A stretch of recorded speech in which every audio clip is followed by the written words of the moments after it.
March 2016. On the air of Crimean Tatar TV channel ATR is deputy head of the Mejlis and long-standing head of the Bakhchisarai administration, Ilmi Umerov. During the interview, Umerov said that Russia should leave Ukrainian Crimea and Donbass.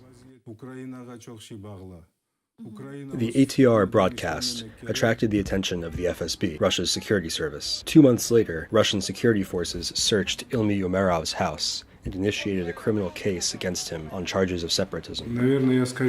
Probably I'm not speaking out about the violation, but rather in favor of the restoration of territorial integrity of both Russia and Ukraine. Because it wasn't me who violated their territorial integrity, but the Russian Federation itself, headed by its current leadership, violated its own territorial integrity by changing the borders not recognized by anyone in the world.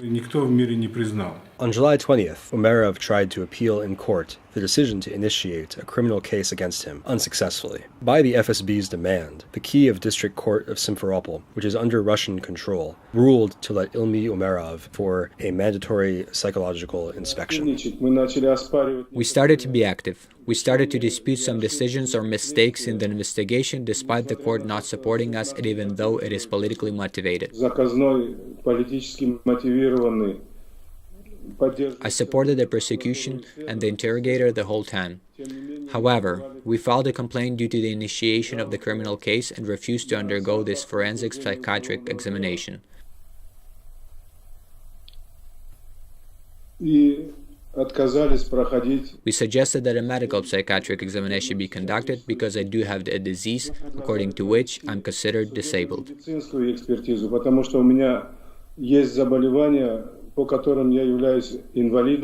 On August 11th in Crimea, during a court hearing about assigning a psychological inspection, Umerov fell ill and he was taken to the hospital. But in a few days, he was transferred directly from there to a psychiatric hospital for examination.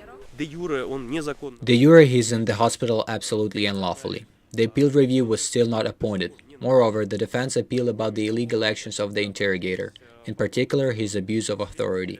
We see signs of this crime in the actions of the FSB interrogator Skripka. We sent this statement to Russia's General Prosecutor Chaika, FSB Director Bortnikov, and to Human Rights Commissioner Moskalkova. In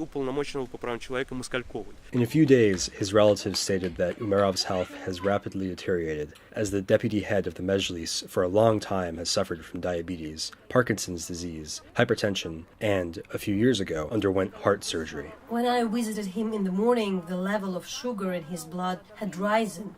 His blood pressure had fallen, he was dizzy, had lost consciousness. They brought him back to his senses because I immediately called for a nurse. That was on duty close by. We called the doctor on duty. They managed to stabilize his condition. But just now we came from a meeting with him. His blood pressure is 150. He is all purple, so his health condition is not that good. He has constant headaches, but he is strong in spirit. He maintains his position. He doesn't deny his words. Ilham Umerov's colleagues are sure that precisely his principled and outspoken stance was the reason for his prosecution. After the annexation of Crimea, Umerov left the post of the head of the Bakhchisarai administration because he did not agree with the terms he was put in, and also because of his refusal to swear allegiance to Russia. After this, the problem started. Searches began. They engaged him as a witness in the February 26 case, Crimean Tatar protest in Simferopol. The first search was in March of 2015. A lot of people gathered by the house that day. Ilmi Umerov has a lot of support in Bakhchisarai, and so people gathered right away. Just after one call, 300 to 400 people gathered while we were riding from Simferopol. After that, there were warnings before every event. Even when our activists hadn't filed any request for holding public events, warnings still came. On May 18th, the anniversary of the deportation day, for example. The point is that they especially become active on such memorable dates.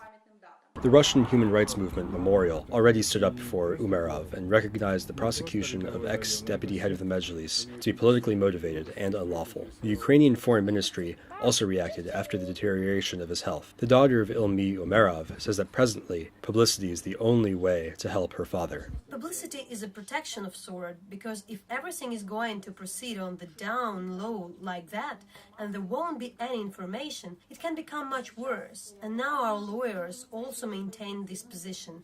And in fact, what we have been doing for the past days in continuing my father's work, we talk everything that happens here, what happens with him behind the walls of the hospital. With such constant repression, and this is repression, you can't call it by any other name, searches, arrests. A total atmosphere of fear is created, so people would stop speaking with Crimean Tatars, as they wouldn't with the unreliable. These are the best traditions of the Soviet Union, when they select an enemy nation and constantly complement this picture with other details.